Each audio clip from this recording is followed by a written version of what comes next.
बिस्मिल्लाहिर्रहमानिर्रहीम। अस्सलाम वालेकुम दोस्तों, आपका sir Zeeshan Haider, FSc chemistry first year chapter number 2। अरे ये क्या सर जी, आपने तो हमें चैप्टर नंबर 10 पढ़ाना था, आप 2 पे कैसे आ गए? बच्चे बहुत ज़्यादा बच्चे रिक्वेस्ट कर रहे हैं कि चैप्टर नंबर 2 पढ़ा दें। आप मेरे वास्ते, जो आगे वाले बच्चे जो सिलेबस में बहुत आगे हैं, वो मेरे वास्ते 8 दिन का इंतज़ार कर लें। विद इन 8 डेज़ 8 वीडियोज़ मैं बनाऊँगा इसकी, इंशाल्लाह आपको ये लेक्चर मुकम्मल कर दूंगा। इंशाल्लाह मेरी कोशिश होगी कि संडे तक मैं इसे कंप्लीट करके मंडे से दोबारा फिर चैप्टर नंबर 10 पे मूव कर जाऊं, क्योंकि बहुत ज़्यादा रिक्वेस्ट है। तो ये भी तो आपने पढ़ना ही है आखिर मुझसे, चैप्टर नंबर 2। तो आइए डिस्कस करते हैं चैप्टर नंबर 2। चैप्टर नंबर 2 का जो लेक्चर नंबर 1 है, लेक्चर नंबर 1 है, उसका टाइटल है atomic number, proton number and nucleon number, identity of an element. ये इस टॉपिक का जो है टाइटल है। तो इसमें हमने क्या क्या पढ़ना है, वो जैसे जैसे आप पढ़ते जाएंगे आपको समझ आती जाएगी। सबसे पहले ना हम मूजलेस का एक्सपेरिमेंट स्टडी करेंगे। इन 1913 में एक साइंटिस्ट था हेनरी मूजले, नाम देखें, हेनरी मूजले, वाह जी वाह, मूजले। इस हेनरी मूजले ने किया क्या था, इसने क्या किया था, इसने ना दो चीज़ों पर बैक वक्त काम किया था। इसने एक एक्स रेस के ऊपर काम किया और दूसरा एटॉमिक नंबर की जो टर्म है वो भी इसी ने इंट्रोड्यूस करवाई थी, एटॉमिक नंबर की। तो इसने क्या किया, इसने एक एक्सपेरिमेंट किया जिसमें ये एक टारगेट मेटल है, टारगेट मेटल को बैटरी के पॉजिटिव टर्मिनल से जोड़ दिया, इसलिए इसको एनोड का नाम दिया जा रहा है। और ये एक और प्लेट है जिसे बैटरी के नेगेटिव टर्मिनल से जोड़ा, इसलिए इसे कैथोड का नाम दिया जा रहा है। और इन दोनों के दरमियान यहाँ पर एक कनकेव सरफेस है, कनकेव, ठीक है, ये कनकेव सरफेस है। अब वो कहता है कि ये जो काम होगा ये डिस्चार्ज ट्यूब के अंदर होगा। आपको पता है 9th में आप पढ़ के आए हैं कि शीशे की एक ट्यूब होती है जिसके अंदर करंट गुजर सकता है, हम उसे डिस्चार्ज ट्यूब कहते हैं। तो ये डिस्चार्ज ट्यूब के अंदर ये काम हो रहा है। वो कहता है कि जब हमने कैथोड प्लेट को बैटरी की पावर दी तो इसमें से तेज रफ्तार शुआएं निकली जिनको कैथोड रेस कहते हैं, या हम जिन्हें इलेक्ट्रॉन्स भी कहते हैं। ये हैं कैथोड रेस। कौन सी रेस हैं? Cathode rays. क्यों? क्योंकि ये कैथोड से इमिट हो रही हैं। तो जब ये कनकेव सरफेस पे पड़ती हैं तो इधर से गुजरने के बाद ये सारी कैथोड रेस एक पॉइंट के ऊपर आकर फोकस करती हैं और बड़ी बड़ी स्पीड के साथ ये आती हैं और बहुत सारी कैथोड रेस तेजी के साथ आ रही हैं और इस टारगेट मेटल के साथ टकरा रही हैं। हमारी बुक वाले ने इसको लफ्ज दिया है बम्बार्डमेंट, किसी चीज को फेंकना। ये मारकर थो जोर से फेंक दिया, बम्बार्ड, बम कहते हैं फेंकना, किसी चीज को तेज रफ्तार के साथ किसी के ऊपर फेंकना, डालना, इसको बोलते हैं बम्बार्डमेंट। तो उसने कहा कि कैथोड रेस की हमने बम्बार्डमेंट की, टकराया, डाला, किसके ऊपर? टारगेट मेटल के ऊपर, इस टारगेट मेटल के ऊपर। तो जैसे ही तेज रफ्तारी से ये कैथोड रेस आकर टारगेट मेटल के ऊपर धड़म करके टकराती हैं तो इस मेटल में से, इस एलिमेंट में से क्या निकलती हैं? कुछ शुआएं निकलती हैं मुख्तलिफ फ्रीक्वेंसी की। वो जो शुआएं हैं, ये जो रेज हैं, इन रेस को नाम दिया मूजले ने एक्स रेस का। ओके हो गया। अब इसने किया क्या है, इसने तकरीबन 37 डिफरेंट एलिमेंट को इस टारगेट एलिमेंट की जगह या टारगेट मेटल की जगह चेंज किया है। मतलब उसने यहाँ पर एल्यूमिनियम की मेटल को रखा और उसके ऊपर कैथोड रेस टकराई तो उसमें से भी शुआएं निकली, उनको एक्स रेस कहा। और फिर इस तरह यहाँ पर उसने गोल्ड की मेटल ली, इस तरह यहाँ पर उसने सिल्वर की मेटल ली, इसी तरह यहाँ पर उसने और भी डिफरेंट एलिमेंट्स लिए, ठीक है। और उनसे सब के ऊपर बारी बारी उसने कैथोड रेस को टकराया तेजी के साथ और सब अलग अलग एलिमेंट के अंदर से ये रेज प्रोड्यूस हुई जिन्हें उसने एक्स रेज का नाम दिया। और वो कहता है कि अलग अलग एलिमेंट जब आप इस जगह पर यूज करते हैं तो उनसे निकलने वाली एक्स रेज जो होती हैं उनकी फ्रीक्वेंसी अलग अलग होती है, मतलब डिफरेंट टाइप की एक्स रेज निकलती हैं। तो ये हमें कैसे पता चलेगा, ऐसा क्यों होता है? ऐसा इसलिए होता है क्योंकि हर मेटल का एटॉमिक नंबर अलग अलग होता है और हम एटॉमिक नंबर को Z से जाहिर करते हैं। इसलिए हर एलिमेंट के ऊपर जब टकराती हैं कैथोड रेस तो उससे निकलने वाली एक्स रेस की जो फ्रीक्वेंसी है वो पहले वाली से मुख्तलिफ होती है। जी हाँ, और इसको समझाने के लिए ओके हो गया। अब एक टाइटल हम देते हैं मुजलेज लॉ। मुजलेज लॉ, मुजले पता क्या कहता है? मुजले कहता है कि ये जो एक्स रेज प्रोड्यूस हो रही हैं इन एक्स रेज की फ्रीक्वेंसी, इन एक्स रेज की फ्रीक्वेंसी का अंडर रूट डायरेक्टली प्रोपोर्शनल होता है यहां पर इस्तेमाल होने वाले एलिमेंट के एटॉमिक नंबर के। एटॉमिक नंबर को Z से जाहिर करते हैं। अगर आप इसको यूं लिखना चाहें, यानी फ्रीक्वेंसी को आप टेढ़ा V इस तरह से, केमिस्ट्री में ना फ्रीक्वेंसी को इस साइन से जाहिर करते हैं और इसका अंडर रूट ले लें and proportionality sign is Z। अब इसी बात को, इसी रिलेशनशिप को मूजलेज लॉ कहा जाता है और इसी स्टेटमेंट से और इसी रिलेशनशिप से ऊपर स्टेटमेंट बनाई गई है क्या? The square root of frequency of X rays. देखो ये square root of frequency of X rays is directly proportional, this is the sign of directly proportional क्या? to the atomic number, यानी Z, एटॉमिक नंबर को Z से जाहिर करते हैं of an element, किसी भी एलिमेंट का। ठीक हो गया। तो अच्छा, इसे एक और शक्ल में भी लिखा जा सकता है इस रिलेशनशिप को। आप इस फ्रीक्वेंसी के ऊपर जो अंडर रूट है इसको खत्म करना चाहते हैं तो इसका भी स्क्वायर ले लें, इसका भी स्क्वायर, तो आपके सामने इस तरह का रिलेशनशिप आ जाएगा। कैसा?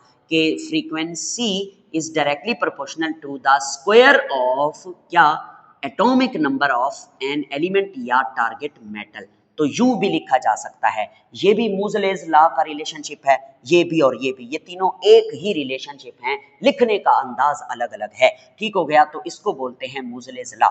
तो इस अपनी पूरी स्टडी से, अपने पूरे एक्सपेरिमेंट से साइंटिस्ट मिस्टर मूजले ने एक टर्म इंट्रोड्यूस करवाई है जिसे एटॉमिक नंबर कहते हैं। एटॉमिक नंबर होता क्या है मेरे प्यारे बेटे? मैंने यहाँ पर हेडिंग दी है एटॉमिक नंबर की और इसका दूसरा नाम होता है प्रोटॉन नंबर। प्रोटॉन नंबर, तो आइए इसकी जरा डेफिनेशन देखते हैं। इसकी डेफिनेशन है the number of protons, protons present in the nucleus of an atom। किसी भी एटम के न्यूक्लियस में जो प्रोटॉन की तादाद होती है उसको एटॉमिक नंबर या प्रोटॉन नंबर कहा जाता है। और हम इसको किस से जाहिर करते हैं? हम इसको Z से जाहिर करते हैं। अब मेरी बात सुनिएगा, आपको शायद मालूम है और बिल्कुल आपको मालूम है कि एटम जो होता है ना, एटम के सेंटर में न्यूक्लियस होता है और उसके बाहर गोल दायरे होते हैं जिनको हम शेल्स या ऑर्बिट का नाम देते हैं। ये बात पुरानी है, आपने पढ़ी हुई है। अब वो कहता है कि आपको ये भी मालूम है कि एटम के अंदर न्यूक्लियस में एक तो पॉजिटिव चार्ज वाले पार्टिकल होते हैं जिन्हें आप प्रोटॉन्स कहते हैं और दूसरा ऐसे पार्टिकल होते हैं जिन्हें आप न्यूट्रॉन्स कहते हैं। इनके ऊपर कोई भी चार्ज नहीं होता, ये न्यूट्रल पार्टिकल होते हैं। और ये जो बाहर दायरे नजर आ रहे हैं, इन दायरों में नेगेटिव पार्टिकल घूमते हैं जिन्हें इलेक्ट्रॉन कहा जाता है। तो फिर साबित हुआ कि इलेक्ट्रॉन, प्रोटॉन और न्यूट्रॉन ये तीनों एटम के अंदर होते हैं और इन्हें कहा जाता है सब एटॉमिक पार्टिकल, या आप इनको बोलते हैं फंडामेंटल पार्टिकल्स। ठीक हो गया। तो अब हमने क्या पढ़ा? हमने टर्म पढ़ी है एटॉमिक नंबर। तो किसी भी एटम के न्यूक्लियस में मौजूद प्रोटॉन की तादाद को उस एटम का एटॉमिक नंबर या प्रोटॉन नंबर कहते हैं।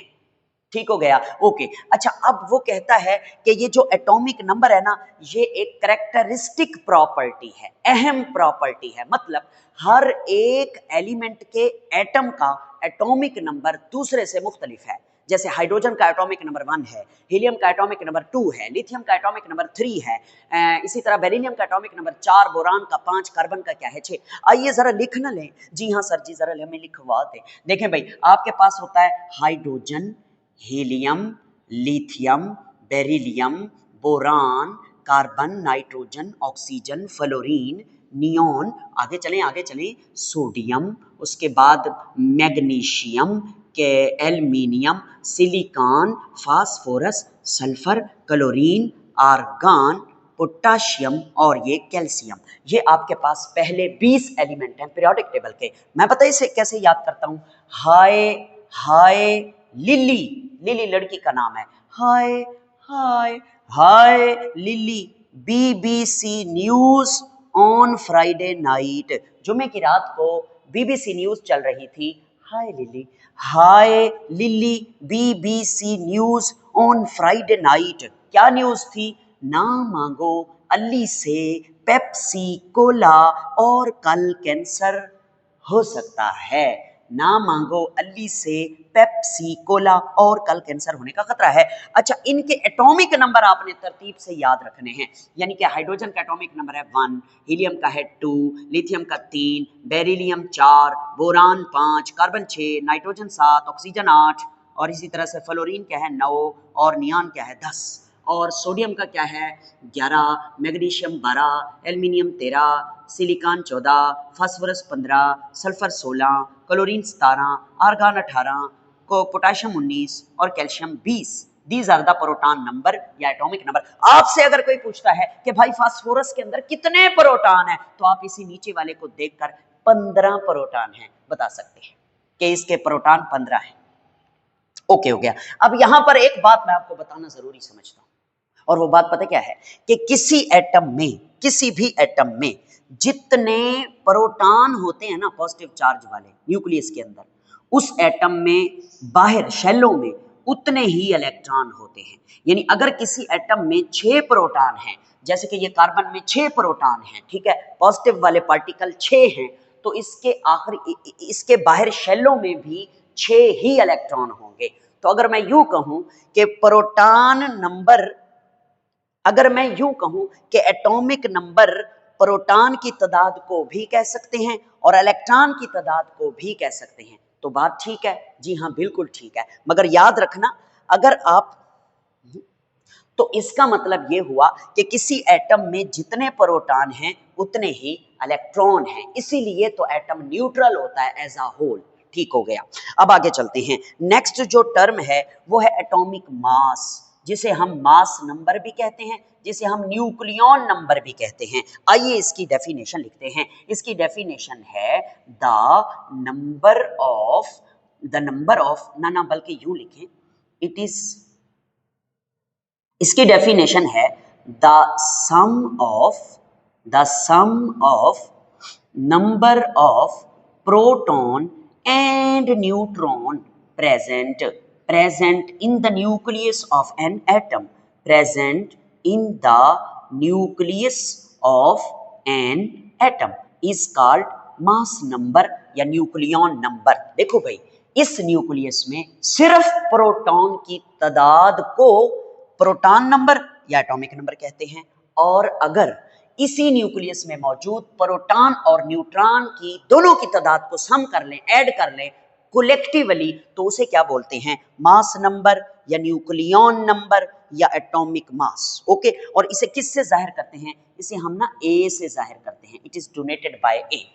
ओके हो गया। जी हाँ। अच्छा, अब आगे चलें। हमारे पास एक एलिमेंट है, एक एलिमेंट है, हम उसको एक्स से जाहिर कर रहे हैं, मतलब उस एलिमेंट का जो सिंबल है वो एक्स है, तो हम क्या लिखेंगे? एक्स। लिख लिया? जी हाँ सर जी, लिख लिया। अब पता क्या करोगे? अब लेफ्ट साइड पे इस तरफ ऊपर टॉप पे आप लिखोगे ए और नीचे आप लिखोगे जेड। अब ये ए क्या है? ये जाहिर करता है एटॉमिक मास को, आपकी बुक में मास नंबर का लफ्ज यूज हुआ है तो मैं भी बार बार मास नंबर ही कहूंगा। ये मास नंबर को जाहिर करता है और ये एटॉमिक नंबर को जाहिर करता है, और इसीलिए इसको जाहिर भी ऐसे ही कराते हैं जैसे मैंने आपके सामने लिखा है। यानी अगर कोई एलिमेंट का सिंबल x की जगह लिख लें तो उसका एटॉमिक मास a वाली जगह पे लिखेंगे और उसका एटॉमिक नंबर z वाली जगह पे लिखेंगे। सर जी कोई एग्जांपल तो दीजिए। जी हाँ, मशहूर जमाना एग्जांपल कार्बन। कार्बन का Z क्या होता है? Atomic number 6। ओके, और कार्बन का A क्या होता है? एटॉमिक मास, वो होता है 12। तो इस तरह किसी भी एलिमेंट के सिंबल को जाहिर कराया जाता है। टॉप पे जो लिखा जाता है उसे सुपरस्क्रिप्ट बोलते हैं, जो नीचे लिखा जाता है उसे सबस्क्रिप्ट कहा जाता है। ओके, अब हम आगे चलेंगे। आगे मेरे प्यार बेटे, कुछ बच्चे ना भूल जाते हैं कि सर ऊपर A होता है या नीचे A होता है। उन्हें मैं कहता हूं कि बचपन में आपको मिस पढ़ाती थी कि कल ना आपने ABC लिख कर आनी है। मिस कहां तक लिख कर आनी है? A to Z, A ऊपर और Z नीचे। वैसे भी ABC में A ऊपर आता है और Z नीचे आता है। Is that clear? ओके, हो गया। अब आगे चलते हैं। अब हमारे पास एक रिलेशनशिप है जो कि आपके सामने ये है कि A यानी atomic mass is equal to Z plus N। ये एक रिलेशनशिप है। ये वो रिलेशनशिप है जिसकी मदद से आप number of neutron find out कर सकते हैं। सर जी कैसे? मैं आपको एग्जांपल दूंगा। हमारे पास ना एग्जांपल है एल्युमिनियम की, Al की, ठीक है।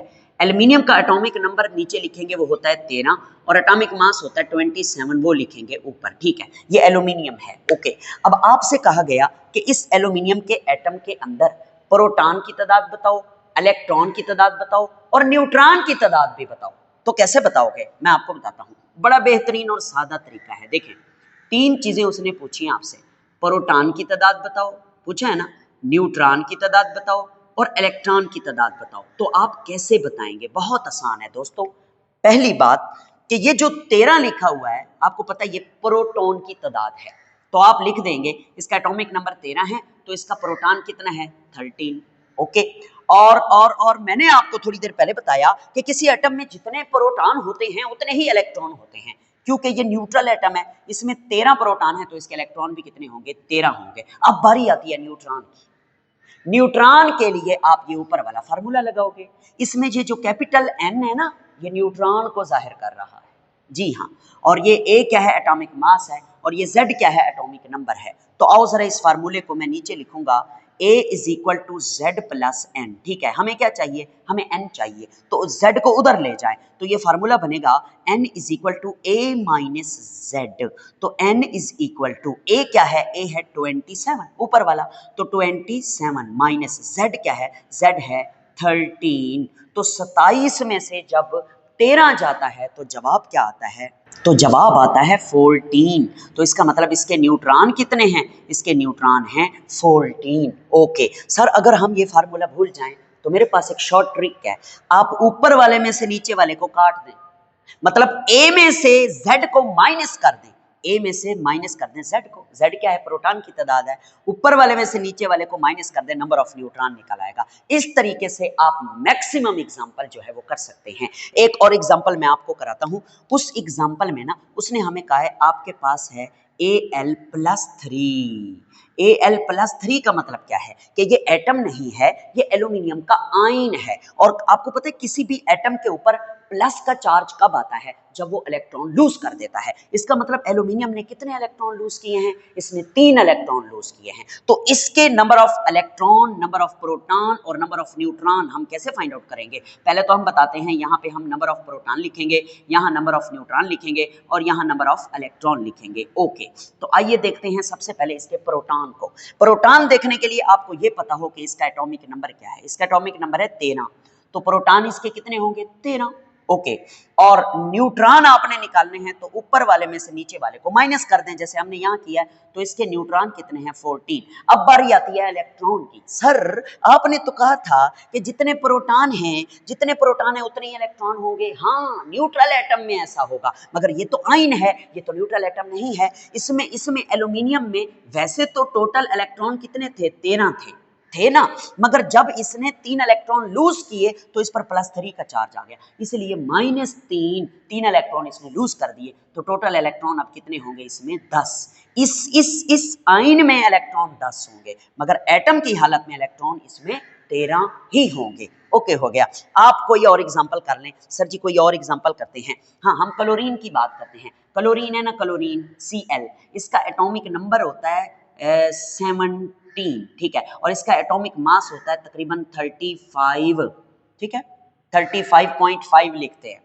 35 ही लिखेंगे आप, 0.5 नहीं लिखेंगे। ओके, तो अब करना क्या है, अब आपने इसकी ना 3 चीजें फाइंड आउट करनी है। कौन कौन सी 3 चीजें आपने बताना है? इसमें इलेक्ट्रॉन कितने हैं, प्रोटॉन कितने हैं, न्यूट्रॉन कितने हैं। नीचे ये जो मौजूद है ये हमें प्रोटॉन की तादाद के बारे में बता रहा है। इसके प्रोटॉन 17 हैं, क्योंकि ये न्यूट्रल एटम है इसलिए इसके इलेक्ट्रॉन भी कितने होंगे, 17 होंगे। अब हमें अगर न्यूट्रॉन चाहिए तो ऊपर वाले में से नीचे वाले को काट दो, 35 में से 17 को काट दो, कितना बचेगा बता सकते हैं? 18 न्यूट्रॉन होंगे इसके अंदर। जी हाँ, ऐसे ही है। और अगर वो कहता है मैं यूं करूं कि Cl के ऊपर -1 का चार्ज लगा दूं, तो इसका मतलब आपको पता है, -1 का मतलब है कि ये एक आयन है जिसमें एक इलेक्ट्रॉन गेन हुआ है। ओके, तो अगर इस आयन के इलेक्ट्रॉन, प्रोटॉन और न्यूट्रॉन पूछेगा तो क्या करोगे? देखो, इस आयन में प्रोटॉन तो वही होंगे ना जो होते हैं, प्रोटॉन में तो चेंज नहीं आएगा 17, और इस आयन के न्यूट्रॉन भी वही होंगे ऊपर वाले 18, ठीक है। तो इलेक्ट्रॉन कितने होंगे? इलेक्ट्रॉन इसमें टोटल होते हैं 17 होते हैं ना। अब एक इलेक्ट्रॉन ऐड हुआ इसलिए इसके ऊपर -1 का चार्ज आया, इसलिए +1 लिखोगे तो इलेक्ट्रॉन भी अब कितने हो गए? 18। इसी तरह आपकी बुक में बहुत सारी एग्जांपल मौजूद हैं, वो आप करेंगे, खुद करेंगे एग्जांपल। जैसे कि आपकी बुक में एक एग्जांपल है कि O-2, इसके अंदर इलेक्ट्रॉन, प्रोटॉन, न्यूट्रॉन बताएं। आपको पता है ऑक्सीजन का एटॉमिक नंबर कितना होता है? 8 एटॉमिक नंबर इसका अपना होता है। तो 2 इलेक्ट्रॉन इसने गेन किए हुए हैं, ठीक है। तो इसमें कितने इलेक्ट्रॉन होंगे टोटल, बताओ जरा। पहले तो आप प्रोटॉन बताओ ना, प्रोटॉन कितने होते हैं? प्रोटॉन 8 होते हैं प्रोटॉन। इधर इसका मैस लिख लो, 16 मैस होता है और 8 इसका एटॉमिक नंबर होता है। प्रोटॉन कितने होंगे? 8। न्यूट्रॉन 16 में से 8 गया, न्यूट्रॉन भी कितने होंगे? 8। अब बारी आती है इलेक्ट्रॉन की। इलेक्ट्रॉन पहले तो इसके अपने इलेक्ट्रॉन लिखो ना, ऑक्सीजन के, वो होते हैं 8। ओके हो गया। अब देखो इस पर चार्ज कौन सा है? -2, इसका मतलब इसने 2 इलेक्ट्रॉन गेन किए हुए हैं। तो टोटल इसमें कितने इलेक्ट्रॉन है? 10 इलेक्ट्रॉन। ये टेबल बनी हुई है आपकी बुक में, आप उससे देख लें। ओके, मैं एक और बात भी बताना चाहूंगा कि ये जो पहले 20 एलिमेंट है ना, आप इनके एटॉमिक मास याद करें, इनको रटा मारे, आपके काम आएंगे। जैसे कि हाइड्रोजन का एटॉमिक मास होता है 1, और हीलियम का होता है 4, और लिथियम का होता है 7, और बेरिलियम का होता है 9, और बोरान का होता है 11, कार्बन का होता है 12, और नाइट्रोजन का 14, और ऑक्सीजन का 16, और फ्लोरीन का होता है 19, नियान का होता है 20.18, और सोडियम का 23, मैग्नीशियम का 24, एल्यूमिनियम का 27, सिलिकॉन का 28, फास्फोरस का 31, सल्फर का 32, और क्लोरीन का 35.5, और आर्गन का कितना होता है? 30, बल्कि सॉरी, आर्गन का होता है 40, और पोटेशियम का होता है 39, और कैल्शियम का भी होता है 40। तो ये मैंने ऊपर जो नीले वाले लिखे हैं ये मास लिखे हैं, मास नंबर, और नीचे जो ब्लैक वाले लिखे हुए हैं वो है एटॉमिक नंबर। आइए आज के लेक्चर के दूसरे पोर्शन की जानिब चलते हैं, जिसमें उसने हमें बताया है कि effect of electric field on fundamental particle. Fundamental particle कौन है? इलेक्ट्रॉन, प्रोटॉन और न्यूट्रॉन। इनके ऊपर इलेक्ट्रिक फील्ड का जो है वो क्या असर होता है, इलेक्ट्रिक फील्ड का या फिर मैग्नेटिक फील्ड का। तो आइए इसको समझने के लिए हमने ये डायग्राम बनाई है। देखें ये जगह जो है ना, इसमें से बीम ऑफ पार्टिकल्स निकल रहे हैं। मतलब बीम किसे कहते हैं? बीम कहते हैं तेज रफ्तार में मूव करते हुए पार्टिकल्स को। यानी अगर न्यूट्रॉन तेज रफ्तार से जा रहे हैं एक लाइन में तो आप उसे बीम ऑफ न्यूट्रॉन कहेंगे। अगर इलेक्ट्रॉन जा रहे हैं तो बीम ऑफ इलेक्ट्रॉन, अगर प्रोटॉन जा रहे हैं तो बीम ऑफ प्रोटॉन। ओके, तो सबसे पहले देखें जी जनाब, ये जो आपको नीले कलर की लाइन नजर आ रही है ना, जो सीधी जा रही है, ये न्यूट्रॉन की बीम है। यानी ये न्यूट्रॉन्स हैं। ये कौन है? ये न्यूट्रॉन्स हैं जिनके ऊपर कोई चार्ज नहीं है। ओके, अब आपको ये 2 प्लेटें नजर आ रही हैं, एक ऊपर प्लेट है, एक नीचे प्लेट है। मेरे बेटे जो ऊपर वाली प्लेट है ना, इसको बैटरी के नेगेटिव टर्मिनल से जोड़ा गया है, इसलिए इस प्लेट के ऊपर नेगेटिव चार्ज है। ये जो नीचे वाली प्लेट है ना, इसको बैटरी के पॉजिटिव टर्मिनल से जोड़ा गया है, इसलिए इसके ऊपर पॉजिटिव चार्ज है। ओके जी हाँ। अच्छा, ये नेगेटिव और पॉजिटिव दोनों मिलकर क्या बनाएंगे? इलेक्ट्रिक फील्ड बनाएंगे। क्या बनाएंगे? इलेक्ट्रिक फील्ड बनाएंगे। ओके हो गया। अब जब हम इस इलेक्ट्रिक फील्ड में से न्यूट्रॉन को गुजारते हैं तो न्यूट्रॉन सीधे चले जाते हैं, सीधी लाइन में अपनी ओरिजिनल सीध में चले जाते हैं, ना तो वो नीचे को मुड़ते हैं ना वो ऊपर को मुड़ते हैं। क्यों? क्योंकि न्यूट्रॉन के ऊपर कोई भी चार्ज नहीं है, और ये इसी बात का प्रूव है कि न्यूट्रॉन पर कोई चार्ज नहीं है जब भी तो ये सीधी लाइन में गए हैं, ना तो पॉजिटिव प्लेट की तरफ अट्रैक्ट हुए हैं ना नेगेटिव प्लेट की तरफ अट्रैक्ट हुए हैं। अब हम जरा बात करते हैं प्रोटॉन की। प्रोटॉन जो हैं उनके ऊपर होता है पॉजिटिव चार्ज, और ये देखें ये जो ग्रीन कलर की लाइन है ये प्रोटॉन को जाहिर कर रही है। These are the proton. Proton पे पॉजिटिव चार्ज है, इसीलिए प्रोटॉन जो है जो यहाँ तक तो सीधी आती है, जैसे ही इस इलेक्ट्रिक फील्ड के अंदर दाखिल होती हैं इलेक्ट्रिक फील्ड में, तो ये देखें ये ऊपर को मुड़ना शुरू हो गई, ऊपर को जाना शुरू हो गई। इसको बोलते हैं डिफ्लेक्शन। ये ऊपर को डिफ्लेक्ट कर रही हैं। क्यों? क्योंकि प्रोटॉन पे पॉजिटिव चार्ज है और ऊपर प्लेट कौन सी है? प्लेट है नेगेटिव चार्ज वाली, इसलिए opposite charge attract to each other, तो ये प्रोटॉन ऊपर की जानिब अट्रैक्ट होते हैं। इसको आप डिफ्लेक्शन कहते हैं। और इसी तरह ये जो रेड कलर की बीम आपको नजर आ रही है ये इलेक्ट्रॉन्स हैं। इन इलेक्ट्रॉन्स के ऊपर नेगेटिव चार्ज होता है, तो इसलिए ये यहाँ तक तो सीधे आते हैं, सीधे सीधे सीधे। जैसे ही ये पॉजिटिव वाली प्लेट के अंदर दाखिल होते हैं, मतलब इलेक्ट्रिक फील्ड के अंदर दाखिल होते हैं, तो ये नीचे डिफ्लेक्शन शो करते हैं, नीचे को मुड़ते हैं, डिफ्लेक्ट होते हैं, नीचे को आते हैं। इसीलिए जो है ऐसा क्यों है? ऐसा इसलिए है क्योंकि इस प्लेट पर पॉजिटिव चार्ज है और इन आने वाली रेस के ऊपर, इन इलेक्ट्रॉन्स के ऊपर नेगेटिव चार्ज है, इसलिए ये पॉजिटिव प्लेट की जानिब डिफ्लेक्ट करते हैं। ओके हो गया? यस सर, ओके हो गया। अब एक लाइन उसने लिखी है, वो कहता है द अमाउंट ऑफ डिफ्लेक्शन, यानी कौन ज्यादा डिफ्लेक्ट हुआ है, डिफ्लेक्शन की मिकदार को फ्रॉम ओरिजिनल डायरेक्शन, इस सीधी डायरेक्शन से कौन ज्यादा डिफ्लेक्ट हुआ है अपनी प्लेट की तरफ, जो उसके अपोजिट चार्ज वाली प्लेट है, वो मैयर होता है बाय टू वेज। दो तरीकों से हम उसे मैयर करते हैं। पहला तरीका क्या है? Angle of deflection. Angle of deflection is directly proportional to charge over mass.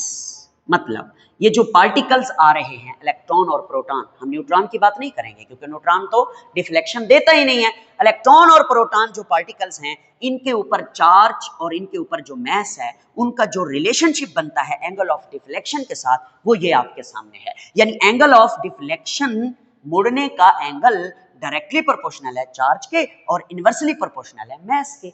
Sir ये एंगल ऑफ डिफ्लेक्शन है क्या? यहां से हमें समझाओ। देखो भाई, ये जो है ना, ये यहां से लेकर यहां तक, this angle is called angle of deflection. हम इसे थीटा से जाहिर कर रहे हैं। This is the angle of deflection. अब समझना, जितना ज्यादा पार्टिकल के ऊपर चार्ज होगा ना, जितना ज्यादा चार्ज होगा उतना बड़ा एंगल ऑफ डिफ्लेक्शन होगा। मतलब अगर इन आने वाले पार्टिकल्स पे चार्ज ज्यादा है, ठीक है, तो इनकी जो डिफ्लेक्शन है, यानी इनका जो मुड़ना है, इनका जो ऐसे मोड़ काटना है, वो ज्यादा होगा। जब ये ज्यादा नीचे मोड़ काटेंगे तो ये वाला एंगल भी तो क्या होगा? बड़ा होगा। जी हाँ, बिल्कुल, चार्ज। और अगर हम मास की बात करें तो ये उसके उलट है। मतलब अगर मास है ज्यादा तो फिर एंगल ऑफ डिफ्लेक्शन होगा कम। ठीक है, मास ज्यादा है तो एंगल ऑफ डिफ्लेक्शन क्या होगा? कम होगा। वो कैसे? वो मैं आपको समझाता हूं। आपको पता है, एक इलेक्ट्रॉन है, एक इलेक्ट्रॉन है, ठीक है, उसका फर्ज करो उसका मास है 1, ओके, और एक प्रोटॉन है, आपको पता है उसका मास कितना होगा? एक प्रोटॉन का मास होता है 1836, यानी कि एक प्रोटॉन एक इलेक्ट्रॉन से 1836 गुना भारी होता है। ठीक है, अब जरा तवज्जो करना, ऊपर वाले केस में देखना, प्रोटॉन वाले केस में, प्रोटॉन वाले केस में आपको एंगल ऑफ डिफ्लेक्शन देखें कितना है। ये यहां से कर लें, ये देखें, ये इसके ऊपर कर लें, बेशक ये देखें यहाँ, ये एंगल ऑफ डिफ्लेक्शन। अब देखें दोनों में से किसका एंगल ऑफ डिफ्लेक्शन ज्यादा है? इलेक्ट्रॉन का एंगल ऑफ डिफ्लेक्शन ज्यादा है, ये देखो, और प्रोटॉन का एंगल ऑफ डिफ्लेक्शन कम है। यानी प्रोटॉन ऊपर की जानिब उतना खिंचाव नहीं रखता, प्रोटॉन उतना ज्यादा डिफ्लेक्ट नहीं हुआ जितना ज्यादा डिफ्लेक्ट इलेक्ट्रॉन हुआ है। वजह, क्योंकि प्रोटॉन भारी है, जिसका मास ज्यादा होगा उसका एंगल ऑफ डिफ्लेक्शन कम होगा। क्यों? Mass and angle of deflection are inversely proportional to each other. Mass ज्यादा है तो एंगल ऑफ डिफ्लेक्शन क्या होगा? कम। मैं आपको समझा गया। अब जरा आगे चलते हैं। दूसरी बात क्या है? दूसरी बात है रेडियस ऑफ डिफ्लेक्शन। ये क्या बला है? पहले हम इसका रिलेशनशिप देखते हैं। Radius of deflection is directly proportional to mass and inversely proportional to charge. आओ इसको समझते हैं, इसको समझते हैं। देखो भाई, ये आपको पता है, ये इलेक्ट्रॉन आ रहा है, डिफ्लेक्ट हो रहा है, इस प्लेट की तरफ अट्रैक्ट हो रहा है। अब ये डिफ्लेक्शन शो कर रहा है ना। अगर हम इसको ऐसे लेते आए लेते आए लेते आए लेते आए लेते आए तो ये एक सर्कल में, दायरे में आ जाएगा ना। देखो ये एक सर्कल बना लेगा ना, ऐसे ऐसे, ये ऐसे एक ऐसा सर्कल है, ये यूं बना लो ना दोस्तों, ये ऐसे एक सर्कल, ये एक सर्कल बना लेगा ऐसे, ये सर्कल बना लेगा ना सर्कल। अच्छा, अब इस सर्कल के सेंटर में ना, इस सर्कल के सेंटर से लेकर यहां तक का जो फासला होगा, इसको हम रेडियस ऑफ डिफ्लेक्शन कहेंगे। क्या कहेंगे? Radius of deflection. क्योंकि ये जो इलेक्ट्रॉन डिफ्लेक्ट कर रहा है, तो डिफ्लेक्शन के बाद ये ऐसे ही मुड़ रहा है ना, ऐसे ही आ रहा है ना, ऐसे ही ये अट्रैक्शन शो करेगा इस प्लेट की तरफ, क्योंकि इस प्लेट पर पॉजिटिव चार्ज है।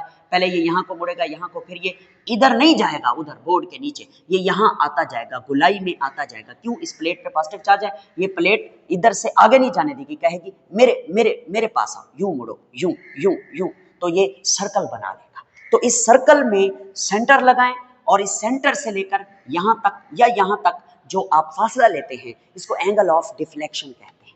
और प्यारे बेटे, this angle of deflection, radius of deflection, angle नहीं, रेडियस ऑफ डिफ्लेक्शन कहते हैं। And this radius of deflection is directly proportional to mass.